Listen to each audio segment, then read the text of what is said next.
Welcome students. तो अब हम पढ़ेंगे चैप्टर 5 का क्रिस्टल फील्ड सिद्धांत, या जिसे हम क्रिस्टल फील्ड थ्योरी या CFT भी कहते हैं। ठीक है, ये हमारा 12th केमिस्ट्री में है। ये बहुत इंपॉर्टेंट टॉपिक होने वाला है हमारे इस चैप्टर का। क्रिस्टल फील्ड थ्योरी हो जाएगा, हमारा VBT हो जाता है। ठीक है, वार्नर का सिद्धांत हो जाता है। ये जो मेन कुछ इंपॉर्टेंट टॉपिक्स होते हैं जो हमारे कन्फर्म होते हैं कि आते ही हैं। ठीक है, तो ये जो होते हैं बहुत इंपॉर्टेंट टॉपिक हो जाएगा हमारा CFT, और VBT भी हमारा इंपॉर्टेंट ही टॉपिक था। ठीक है, तब हम देखेंगे कि क्रिस्टल फील्ड थ्योरी के बारे में। तो इस सिद्धांत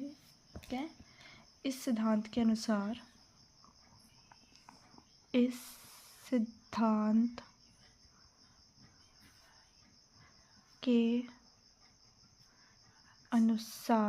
ठीक है, तो अब हम इसके बारे में पढ़ेंगे। तो ये सिद्धांत फर्स्ट पॉइंट हो जाएगा इसका कि यह सिद्धांत उपसह संयोजन यौगिकों में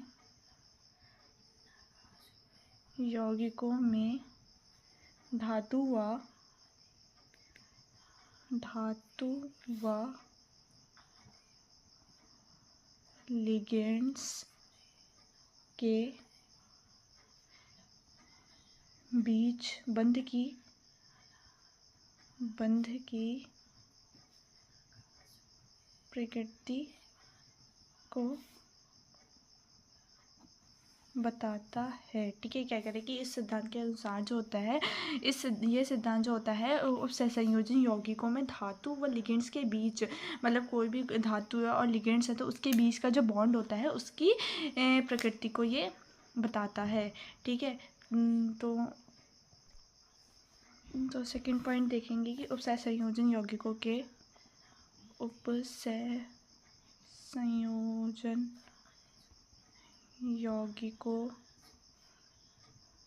चुंबकीय गुण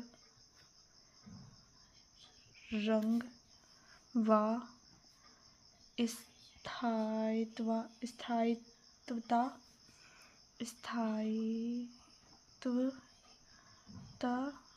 के बारे में बताता है।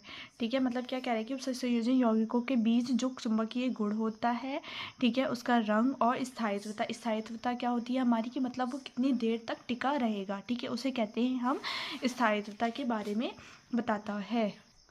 ठीक है, तो अब हम थर्ड में क्या कर लेते हैं, ये थर्ड पॉइंट जैसे हमारा हो जाता है तो हम इसमें एक एग्जाम्पल लेते हैं। ये हमारे कौन से कक्षक ले लेते हैं हम, D कक्षक यहाँ पर हम ले लेते हैं। ठीक है, 1 2 3 4 1 2 3 4 5। ठीक है, तो D कक्षक में कितने होते हैं, 5 होते हैं ना, तो D कक्षक ये हमारा हो जाता है। ठीक है, तो अब हम इसके ज़रा नेम देख लेते हैं। नेम क्या क्या रख देते हैं हम इसके। ये फर्स्ट वाला हो गया हमारा DXY। ठीक है, सेकंड वाला हो गया DYZ। थर्ड वाला हो गया हमारा यहाँ पे DZX। ठीक है, तो अब हम यहाँ पर फोर्थ वाला देख लेते हैं। फोर्थ वाला हमारा क्या हो जाएगा यहाँ पे, DX square minus Y square. ठीक है, और यहाँ पर फिफ्थ वाला क्या हो जाएगा हमारा DZ स्क्वायर। ठीक है, यहाँ पर क्या हो जाएगा DXY DYZ DZX and DX square minus Y square DZ square. अब हम देखेंगे इसमें स्टार्टिंग के जो 3 हैं वो थोड़ा थोड़ा सेम नज़र आ रहे हैं, और जो ये 2 हैं ये थोड़े अलग नज़र आ रहे हैं हमें। ठीक है, क्योंकि इसमें स्क्वायर वगैरह ले रखा है, और इसमें ये XY YZ एंड ZX इस तरीके से मतलब सेम ले रखा है हमने। और ये दोनों हमें कैसे नज़र आ रहे हैं, ये थोड़ा हमें अलग डिफरेंट नज़र आ रहे हैं। ठीक है, तो अब हम ये देखेंगे कि जब हमने DXY और DYZ, जब DZX ये हमें तीनों एक से नज़र आ रहे हैं और ये दोनों हमें अलग नज़र आ रहे हैं, तो ये इसको अलग कौन करता है, लिगेंड। जब लिगेंड्स आता है और वो इलेक्ट्रॉन देता है तो ये क्या हो जाते हैं, ये अलग हो जाते हैं। ठीक है, तो बाद में हमें ये 3 डब्बे अलग नज़र आएंगे और ये 2 डब्बे हमें बाद में अलग नज़र आएंगे। तो अब हम क्या करते हैं कि 6 लिगेंड्स के साथ जब हम देखेंगे, 6 लिगेंड्स के साथ जब हम इसको देखेंगे तो इसकी ज्योमेट्री क्या हो जाएगी, अष्टफलीय। ठीक है, क्या हो जाएगी, अष्टफलीय इसकी ज्योमेट्री हो जाएगी।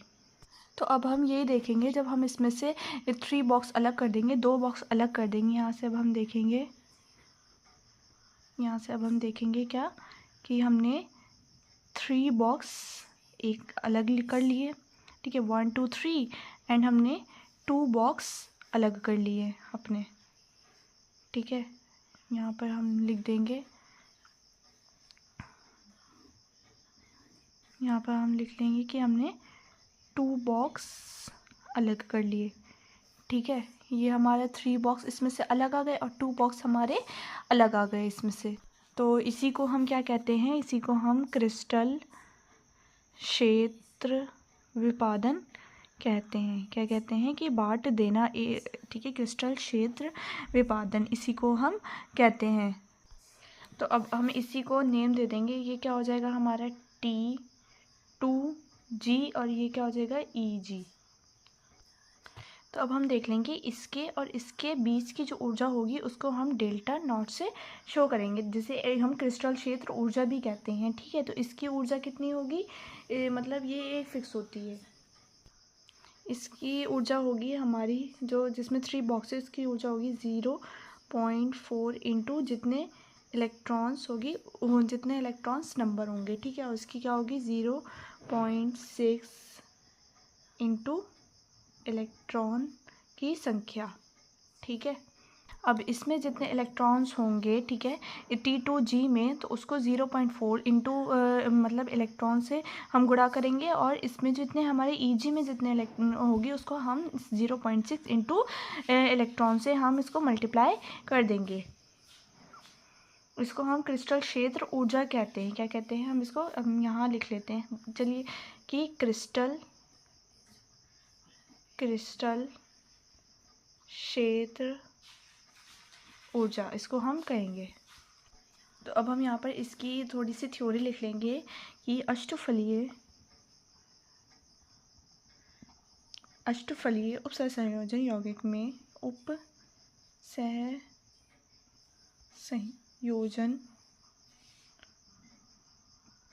यौगिकों में धातु के 5D कक्षक को दो स्तर पर बांटा गया है, ठीक है। कितने स्तर पर बांटा गया है, इसको 2 स्तर पर बांटा गया है। कौन सा, EG जो हमारा है EG, और T2G जिसका हमारा EG की जो वैल्यू होती है 0.6 होती है इंटू NE इलेक्ट्रॉन्स की संख्या, ठीक है। और T2G की जो वैल्यू होती है 0.4 इंटू NE इलेक्ट्रॉन्स की संख्या, मतलब पदों में बांटा गया। इसको यहाँ पर लिख लेते हैं, कितने पदों में बांटा गया है, तो 2 पदों में, 2 स्तर में बांटा गया है, ठीक है। ये हमारा आ गया है जो हमने यहाँ पर इसको समझा था, तो इसको हमने इस तरीके से यहाँ पर लिख लिया है। अब यहाँ पर जो हमने उसकी T2G और इसका फॉर्मूला हम देख लेंगे कि ऑक्टाहेड्रल ये अष्टफलीय ही होता है।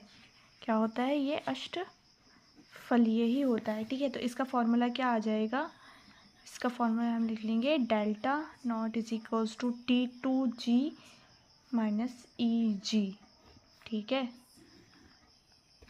इसका फॉर्मूला आ जाएगा, ये अष्टफलीय। अब मतलब हम देख लेंगे कक्षकों का बांटना क्या कहलाता है, क्रिस्टल में विभाजन कहलाता है, ठीक है। और क्रिस्टल क्षेत्र ऊर्जा क्या होती है, इसको हम क्रिस्टल क्षेत्र ऊर्जा लिख लेंगे। ये क्या होगी, क्रिस्टल क्षेत्र ऊर्जा, इसका फॉर्मूला हमारा ये आ जाएगा, ठीक है। तो यही हमारा क्रिस्टल फील्ड थ्योरी होती है, ठीक है। आप लोगों को अब समझ में आ गया होगा ये क्रिस्टल फील्ड थ्योरी क्या होती है। इसका हमने पूरी डिटेल में समझा कि ये इसको क्या होती है, इसमें कौन से कक्षक होते हैं, कितने कक्षक होते हैं, उसका फॉर्मूला वगैरह क्या होता है।